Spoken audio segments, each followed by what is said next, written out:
Hi everyone, welcome back to my channel. Today I'm going to be drawing a leopard in charcoal pencils, and I hope that you find this tutorial helpful, as I've included loads of great tips for creating that realistic look just by using a few pencils. So let's start off with the basics. For this tutorial, I'm using just 3 pencils, and they are the General's charcoal pencils, and I'm using the HB, 3B and 6B, so just a really small range, and I of course am using a few other art supplies as well. We'll start with the first step that I like to do, and that is blocking in those darkest values. I like to start with the eyes. Don't ask me why, but I just like the concentration to be on the focal point of a drawing first, and I'm always drawn in by the eyes, so that's what I like to draw in first. I just gently get in all of those really dark blocks of colour, and I'm using the 6B to do this. So I gently outline all of the main features of the leopard's eyes. So I gently outline the eye itself, the pupil, and any really dark shadows in the eye. Why do I do this? Because it's really important to make sure that you get in those all important features so that you don't lose them. Because remember, charcoal is a very loose medium, and it doesn't take a lot of blending to lose the sharpness in detail. So I just get in all of those really dark tones, and I make sure to establish the shape of the eyes so that when I go in and I blend, the shape of the eyes will still be there because of all the intensity of the outlines. So once I've got in the main outline of the eyes, I do like to mark out some shadows, and I do this because shadows are really important in charcoal drawings. So with charcoal drawings, you are just really using dark and intense shades, and there is no colour. So it's really important that you hype up all of your contrast and values in your drawings, because then you can have those light areas contrasting with the dark tones. So this leads me on to the second step that I take, and that is blending. So once I'm happy with all of my values and I'm happy that my values are dark enough, I start to blend, and I love using paintbrushes to blend. I'm using 2 paintbrushes, and one is the Daler-Rowney rounded brush head in a size 4, and the other one is the Daler-Rowney Aquafine brush in a size 4 as well. So they are slightly different, and one is a lot softer and the other brush has a bit more of a harder bristle, so depending on what sort of effect I want, I'll use either one of the paintbrushes. For the eyes, I'm using the rounded brush head because it is a bit of a harder texture, so it doesn't move the charcoal powder around as much, and that means my outlines will stay a lot darker. I'm also using a cotton bud as well for blending, and cotton buds are also great for blending charcoal. So the third step that I'm going to do is increasing my values, and to do this I'm creating layers. So I'll create layers with the pencils and also combining that with blending. So I'll add a layer of pencils which will darken up tones and values, and then I will blend out the charcoal which will create more tone and definition. So using the pencils and blending is a great combination to use for creating that realistic look. My next step is to start drawing in the fur, and it's really important that, as I said, you keep that definition for the spots, but you do want to blend the spots in with the fur a little bit, because otherwise it will look like you have 3-dimensional spots on the leopard, and that's going to look unrealistic and unnatural. So what I do is I will use either the HB pencil or the 4B pencil, and I'll just start to map in some of that surrounding fur texture by using short and quick pencil strokes to mimic the fur growth and the length of the fur as well. And I always make sure that I reflect the direction of the fur that is going on. I'll also drag some of the fur into the spots, because the spots are part of the fur colouring. You want to make sure that the fur transitions nicely. Now for the game changer. I think one of the best art supplies you can use with charcoal pencils is definitely an eraser, and there are 2 types of eraser that I use and I recommend, and that is the Kneaded eraser. I have the one by Faber-Castell, and I also love the Tombo mono eraser.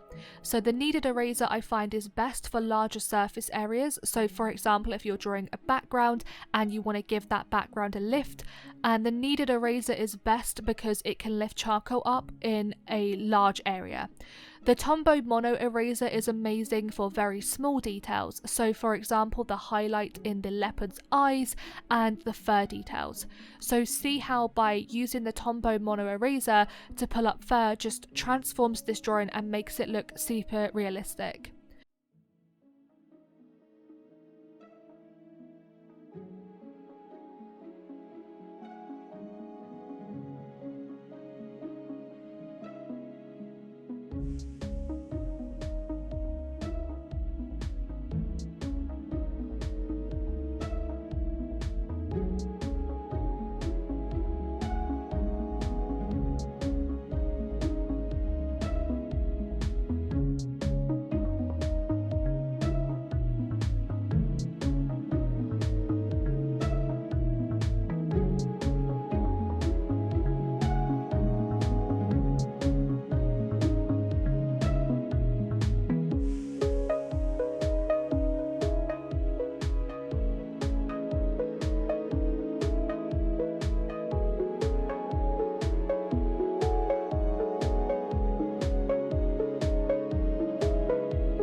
So I'll talk a little bit about my techniques for using the Tombo mono eraser.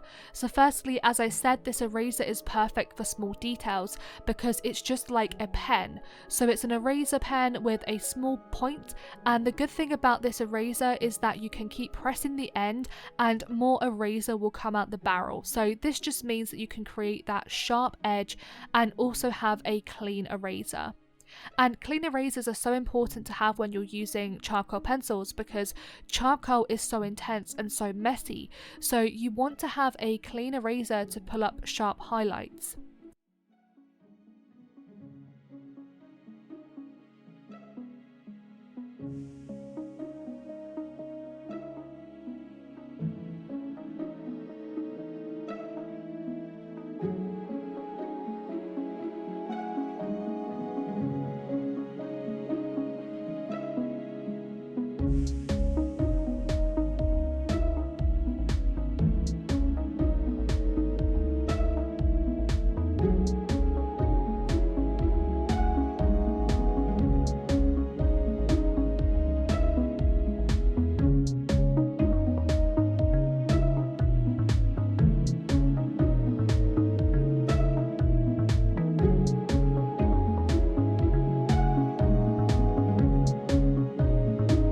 So another really important tip that I have for creating a really realistic look with charcoal pencils is definitely subtle tones.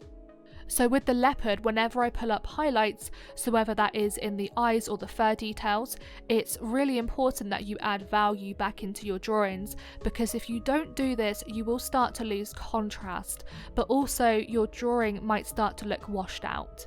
So what I do when I pull up highlights is I like to go back in with my paintbrush and I will gently shade in some loose charcoal powder back over the drawing, and what this will do is tone down some of those harsh highlights. And this technique also works really well in hiding any eraser marks or lines.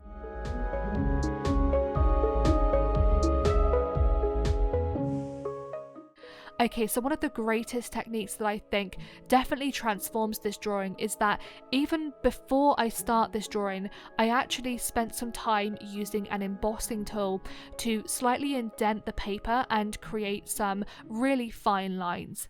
And if you look carefully, you will see that some of the paper is actually preserved because I indented the paper with the embossing tool, and what that means is that this helps to preserve really bright areas such as the whiskers.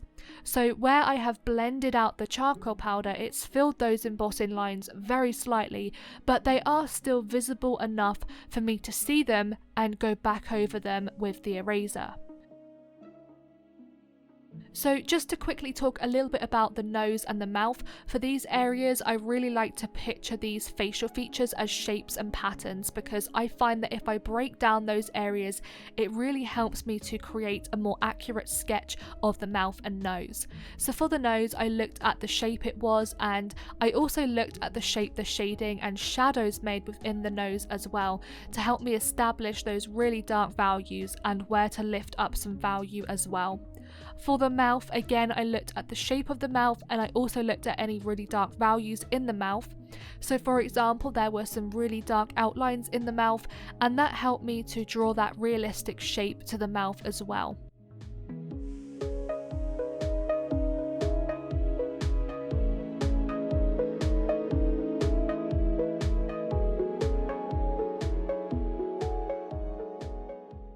So it's really important that with blending you use circular motions, because that will get rid of any stubborn lines, but also it means that you won't create stop and start lines like you would if you were just blending back and forth.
The last step I take is the highlights. So when I feel like a drawing is almost finished, I will just take the time to look at the drawing as an overall piece, and then I will make any adjustments to the highlights, because like I said, contrast is the most important thing of charcoal drawings, and you need to have your highlights contrast with your darker values.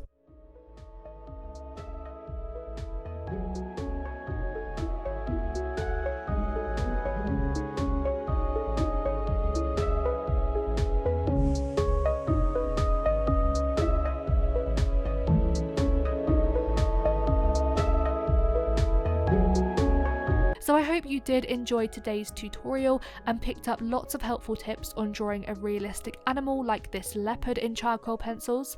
If you are new around here, then don't forget to subscribe to my channel and make sure you turn on the notification bell so that you never miss an update from me. As always, thank you so much for watching, and I look forward to seeing you in my next video. Bye guys!